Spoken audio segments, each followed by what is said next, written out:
إن الحمد لله نحمده ونستعينه ونستهديه ونستغفره ونعوذ بالله من شرور أنفسنا ومن سيئات أعمالنا. من يهده الله فلا مضل له ومن يضلل فلا هادي له، وأشهد أن لا إله إلا الله وحده لا شريك له، وأشهد أن سيدنا ومولانا محمدا عبده ورسوله وصفيه من خلقه وخليله، خير نبي اجتباه، هدى ورحمة للعالمين أرسله للعالم بشيرا ونذيرا، ولو كره الكافرون ولو كره المشركون ولو كره من كره. اللهم صل وسلم وبارك على هذا النبي الأمين وعلى آله وأصحابه والتابعين وتابعيهم بإحسان إلى يوم الدين. عباد الله، أوصيكم وإياي بتقوى الله العظيم وطاعته، وأنهاكم وأحذركم من مخالفة أمره ونهيه، وأستفتح بالذي هو خير. أما بعد، فقد تحدثنا في الجمعة السابقة عن واجب الدعوة إلى الله سبحانه وتعالى، وخلصنا إلى أننا جميعا مسؤولون عن الدعوة إلى الله سبحانه وتعالى، لأن الدعوة إلى الله تبارك وتعالى والأمر بالمعروف والنهي عن المنكر واجب على كل مسلم ومسلمة، وواجب على مجموع الأمة، حتى تقع الكفاية بهؤلاء الناس فيغطون هذا الواجب، وهو ما يعرف بالواجب الكفائي. وبقيت مسائل لابد أن نتمم فيها الحديث عن الدعوة إلى الله سبحانه وتعالى، وأعيد وأؤكد أن الكلام يهمنا جميعا، لأننا كلنا مسؤولون عن الدعوة إلى الله تبارك وتعالى، وتقصيرنا في ذلك ليس مبررا. يعني تقول والله أنا لست من الدعاء إلى الله فالكلام لا يهمني، لا، أنت مقصر لأنك لست من الدعاء إلى الله. الكلام يهمك ويجب أن تكون من الدعاء إلى الله سبحانه وتعالى. يعني عدل موقفك وانتبه للكلام، لأن الكلام يهمك شئت أم أبيت. المسألة الأولى أيها الإخوة، لا بد لنا كدعاة إلى الله سبحانه وتعالى أن نتحلى بالإخلاص، وهي مسألة غاية في الضرورة. والله تبارك وتعالى لا يقبل إلا العمل الخالص. قال سبحانه: وما أمروا إلا ليعبدوا الله مخلصين له الدين. وما أمروا إلا ليعبدوا الله مخلصين، ما قال يعبدوا الله فقط. عبادة الله وحدها لا تنفع، إنما يجب أن تكون هذه العبادة مقرونة بالإخلاص حتى تكون مقبولة عند الله. طيب، ما هو الإخلاص؟ الإخلاص هو نور يقذفه الله في قلب عبده المؤمن. من خلال هذا النور لا يبتغي العبد بأي عمل يعمله إلا وجه الله سبحانه وتعالى، فهو لا يريد دنيا يصيبها ولا امرأة ينكحها كما ذكر النبي صلى الله عليه وسلم، إنما يعبد ويفعل ويعمل ويدعو لله تبارك وتعالى، لا يريد شيء أبدا إلا وجه الله والامتثال لأوامر الله سبحانه وتعالى. طب ما الفائدة من هذا؟ الفائدة الأولى أن هذا العمل الذي تعمله، سواء كان صلاة، صيام، دعوة إلى الله، يكون مقبولا، لأنه إذا ما كنت مخلص العمل غير مقبول. فهذه الأهمية الأولى. النقطة الثانية أن الرسالة ستصل. إذا خرجت الرسالة من قلب مخلص، من قلب يخاف على المسلمين، من قلب يخاف على العالمين ليس فقط على المسلمين. وما أرسلناك إلا رحمة للعالمين. لماذا ندعوهم ولماذا نكلمهم؟ هل نحتاج إلى أعداد يعني نحن قلة؟ ليس كذلك. نحن ندعو الآخرين لأننا لا نريد منهم أن يكونوا من الهالكين يوم القيامة، نريد أن يكونوا معنا في الجنة، لأننا نخاف عليهم، لأننا نحبهم كبشر كخلق لله، حريصين عليهم. هذه نيتهم، لا لنظهر استعلاء عليهم والله نحن على حق وأنتم على باطل. لا، ليس هذا هو المقصود. وهل الواعظ عندما يعظ الناس أيها الإخوة ويتكلم، وخطيب الجمعة كذلك، هل يعني أنه يتكلم يعني يقول والله أنا أفهم واحد في الموجودين؟ هل يقول أنا أتقى واحد في الموجودين؟ إذا كانت هذه نية فرسائل لن تصل قطعا، لن تصل، لأن هذا إنسان غير مخلص. إنما المخلص يتكلم ويرى نفسه أقل واحد في الموجودين. ورحم الله الإمام أحمد الرفاعي الكبير. الإمام أحمد الرفاعي كان يختلف إليه كثير من الناس يأتون يحضرون مجلسه، فقيل له يعني ما شاء الله مجلس عامر ومليء بالناس. ماذا قال؟ لاحظ كيف الإنسان عندما يكون مخلصا. قال حشرني الله مع فرعون وهامان وجنودهما، يدعو على نفسه، مش قاعد يتجمل ولا قاعد ينافق ولا قاعد يكذب. حشرني الله مع فرعون وهامان وجنودهما إن رأيت نفسي أفضل من واحد من الموجودين، أو رأيت نفسي واحدا منهم. كان يرى نفسه أقل من الجميع، وهو المدرس وهو الواعظ وهو المرشد وهو الإمام الكبير. هكذا يكون الإخلاص. عندما أدعو إلى الله، أذكر الناس بأحكام الله، آمر بالمعروف، أنهى عن المنكر، وجدت أخلي مبتلى بمعصية بذنب، عندما أنصحه تكون نيتي ليست إنه والله أنا مسكت عليه وحده، أنا بدي أعلم عليه، وإن لم يقل هذا بلسانه حاله يتكلم. لا، أنا الذي يحدوني للكلام وللخطاب مع زوجتي ومع ابني ومع جاري ومع أي مسلم أعرفه أو لا أعرفه هو خوفي عليه. اسأل نفسك قبل أن تتكلم، لماذا أنا الآن سأتكلم؟ هل لأثبت موقف؟ هل لأظهر التعالي؟ أم لأنني أحب هذا الإنسان وأخاف عليه؟ إن كان الداعي هو المحبة والخوف فتكلم، وإلا فالصمت أفضل، لأنه كلامك سيكون لغير وجه الله فلن يتلقاه هذا الإنسان بالقبول أبدا. فعلينا في البداية أن نبدأ بأنفسنا ودعوة أنفسنا إلى الإخلاص وإلى عدم التعالي على الآخرين وإلى محبة الآخرين. هذا مهم جدا، قضية الإخلاص. وإلا إن لم يخلص الإنسان ما هي النتيجة؟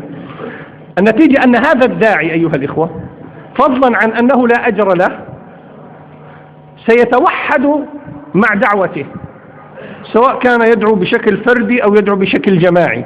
كيف يتوحد مع دعوته؟ يعني أنا الآن أدعوكم بشكل فردي وأمارس الدعوة بشكل فردي، طيب سأتوحد مع الإسلام بحيث أصبح أنا الإسلام. وهذا المعنى دقيق أيها الإخوة لا يشعر به الإنسان. طب كيف يعني أصير أنا الإسلام؟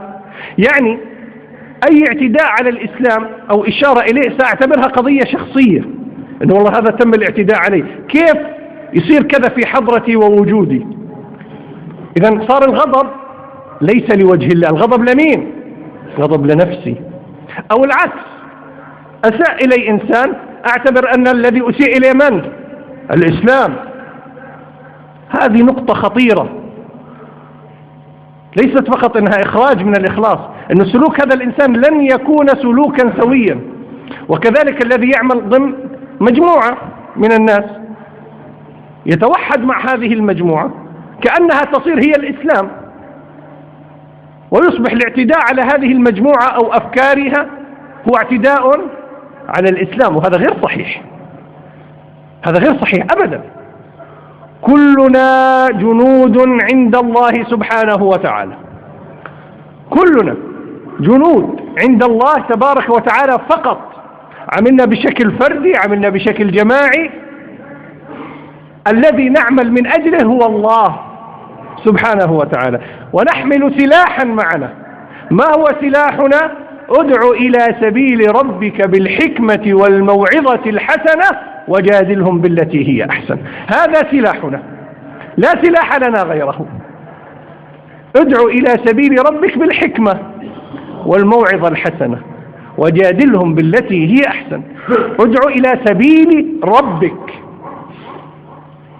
لا إلى نفسك ولا إلى مجموعتك ولا إلى فئتك ولا إلى حزبك ولا لأي شيء آخر، إلى سبيل ربك. نحن دعاة نرشد إلى الله فقط، هذه هي مهمتنا. وأي خروج عن هذه المهمة أنت في خلل. الأمر الثاني، إلى ما ندعو؟ يعني إذا قررنا أن ندعو، إلى ما ندعو؟ كثير من الناس أيها الإخوة إذا أراد أن يتكلم، وانتبهوا الآن الكلام الذي أقوله كلام مهم جدا، يتكلم عن النظام الاقتصادي الإسلامي، يتكلم عن النظام الجنائي الإسلامي، الحدود والرجم والجلد، ويذكر ميزاتها وكيف تفعل في الأمة، وربما يتحدث أيضا عن حرمة الخمر وكيف تذهب بالعقل، ويتحدث عن الحجاب وأهمية الحجاب. كل هذا كلام جيد لا مانع، لكن هل هذا هو المقصود أيها الإخوة؟ عندما محاضر يفرغ نفسه فقط للحديث عن هذه الأمور، هذه الأمور قد تأتي عرضا، يعني بعد كل 20 خطبة بنجيب موضوع من هذه المواضيع، لكن عندما تكون هي الهاجس عنده، أينما جلس يتكلم عن الحدود، أينما جلس يتحدث عن الحجاب، أينما جلس يتحدث عن الخمر، عن الخمارات، هذا هاجس فقط. هل هذه هي الدعوة إلى الله؟ ليست كذلك أيها الإخوة، ليست دعوة إلى الله بالاتجاه الصحيح. لماذا؟ أعطيكم مثالا واحدا. هب أنني أعطيت محاضرة عن هذه الأمور، الربا حرام ويدمر الاقتصاد وشرحت عنه، والخمر تذهب العقل وتطير العقل، والإنسان يتصرف تصرفات لا يعرف ما هي، حرام لا نريد الخمر، والحجاب فريضة ويجب أن نلتزم به، جميل، كله جميل وكله صح. وعندنا بين الجالسين رجل غير مسلم حب يسمع المحاضرة وسمعها فأعجبه كل الكلام، والله كلام عقلي منطق، الربا بدمرنا والخمر يدمر العقل والحجاب يعني يزيد الحشمة والفضيلة جميل، كله جميل، اقتنع به وقرر أن يطبقه جميعا أبدا من ألف الكلام إلى يائه. هل أصبح هذا الإنسان بعد اقتناعه بهذا الكلام وتطبيقه له مسلما؟ هل أصبح مسلما؟ ليس مسلما بالإجماع، ليس مسلما. تخيل أعظم الأحكام اللي أنت ليل نهار تحكي فيها اقتنع وهو مش مسلم، اقتنع وبده يطبقها، صار مسلما؟ كلا. كيف يصبح مسلما؟ يتشهد، يقول أشهد أن لا إله إلا الله وأشهد أن سيدنا محمدا رسول الله. يعني لو أنت تكلمت في هذا الوقت للناس عن الله وعن وجود الله وعن عظمة الله وعن قدرة الله، فقرر أن يتعرف هذا الإنسان على الله وقال كيف أتعرف على الله، كيف أصبح مثلكم؟ نقول له قل أشهد أن لا إله إلا الله وأن محمدا رسول الله، فيدخل في الإسلام. وإن شرب الخمر وإن أكل الربا وإن فعل كل شيء أنت طلبت منه يبقى مسلما. يكون نجا ولا ما نجا؟ يكون قد نجا، أما في الصورة الأولى لم ينجو. فإذا أردنا أن ندعو أيها الإخوة ندعو إلى الأساس. الأساس هو التوحيد، توحيد الله. الأساس أن ندعو الناس إلى عبادة الله. عبادة الله شيء مهم أيها الإخوة. ربما الآن أنتم مسلمون ولن نتكلم والله أن الله واحد وتشهدوا يا جماعة، لا أنتم مسلمون تشهدون. طب إلى ماذا أتكلم؟ أتكلم معكم في العبادات، أحثكم على الطاعات، أن تدخلوا إلى الله من محراب العبودية، هذا المحراب الذي نسيناه. نحن نصلي فروض كالرياضة، لا نشعر بعبوديتنا وصدق العبودية لله سبحانه وتعالى. وظيفة الآن الداعية أن يذكرك بحقيقتك، أنت عبد لله سبحانه وتعالى، وعليك أن تمارس هذه العبودية بكل أشكالها وأن تشعر بها. لست حرا تفعل ما تشاء، لا، أنت عبد. وواجبه أيضا أن يذكرنا بأخلاق الإسلام. نحن مسلمون، صار الواجب أن يذكرنا بأخلاق الإسلام: الصدق، الأمانة، الإخلاص. الإنسان ينسى، يحتاج إلى من يذكره بين الفينة والفينة. هكذا يكون. وإلا إن تحدثنا عن النظام الاقتصادي والنظام السياسي في الإسلام والنظام الاجتماعي وكله جميل، كان مثالك كمن يعمر طابقا ثالثا دون أساس، ولا طابق أول ولا طابق ثاني. هل سينجح في البناء؟ لن ينجح في البناء أبدا. التوحيد هو الأساس أيها الإخوة، التوحيد. ثم يأتي الطابق الأول وهو عبادة الله سبحانه وتعالى، هذه العبادات التي هي ركن من أركان الإسلام. ثم الطابق الثاني وهو الأخلاق، أخلاق الإسلام. تدعونا لنطبق النظام الاقتصادي الإسلامي أو الاجتماعي الإسلامي ونحن ليس عندنا شيء من أخلاق الإسلام؟ كيف سنطبقه؟ سنحتال ونلف وندور ونتحايل لأننا غير مقتنعين. لكن لما تصبح عندنا العبادة منهج وسلوك والأخلاق متأصلة فينا، النظام الاجتماعي والاقتصادي سيطبق مباشرة تلقائيا. إنسان موحد حريص على عبادته، حريص على أخلاق الإسلام، لا يمكن أن ينتهج نهجا في حياته إلا يوافق الشريعة. هو سيسأل: هذا الفعل حلال ولا حرام؟ هل يجوز أن أفعل هذا أو لا يجوز؟ سيأتي النظام الاقتصادي وحده تبعا والنظام الاجتماعي وغير ذلك. لكن لابد أن نؤسس قبل أن نبني الطابق الثالث. الأمر الآخر أيها الإخوة قضية الترتيب، أو ما يسمى عند العلماء فقه الأولويات. وهذه قضية مهمة تهم كل داعي إلى الله سبحانه وتعالى. ماذا يعني فقه الأولويات؟ بعض الناس أينما جلس ما هي المواضيع التي يتحدث عنها؟ يتحدث: والله المولد هل هو بدعة أو ليس بدعة؟ طيب ماشي. هل نجهر بالبسملة في الفاتحة عند الصلاة أو لا نجهر بالبسملة؟ طيب. هل ندعو دعاء القنوت في صلاة الفجر أو لا ندعو؟ هل نصلي التراويح 8 ركعات ولا 20 ركعة؟ هذه المواضيع هي هاجسه وهمه. بالله عليكم، هذه المسائل كلها خلاف وجدل بين العلماء، والأمة تذبح من الوريد إلى الوريد. الآن وقت البسملة نجهر بها ولا نسر بها؟ طب هذا قال به علماء وهذا قال به علماء، كل واحد ياخذ زي ما بده. ايش مشكلتك مع الناس؟ واحد يحط ايده على صدره ولا واحد ينزل ايده تحت سرته، كله صح، او يسبل حتى يديه، بديش يحط ايديه، كله وارد وكله صحيح. لكن ان تجعل هذا هاجسا تتنقل به وتتكلم به وتسمي نفسك داعية الى الله، اي دعوة هذه؟ انت تزيد من شقاق المسلمين، وهذا جهل. هذه الامور كلها مختلف فيها، والامور المختلف فيها نترك الناس باي شيء يفعلون هو صحيح. لك ان تختار وتقول والله انا احبذ كذا افضل كذا، لا مانع. لكن أن يكون هاجسا عندك أينما جلست تتحدث بهذه الأمور وتنسى الأصل الذي تحدثنا عنه، تنسى التوحيد وتنسى العبادة وتنسى الأخلاق لتدور وتبحث فقط عما يخالف بين المسلمين. يعني والله هل هنالك قبل أو بعد أذان الجمعة صلاة ركعتين ولا ما فيش ركعتين؟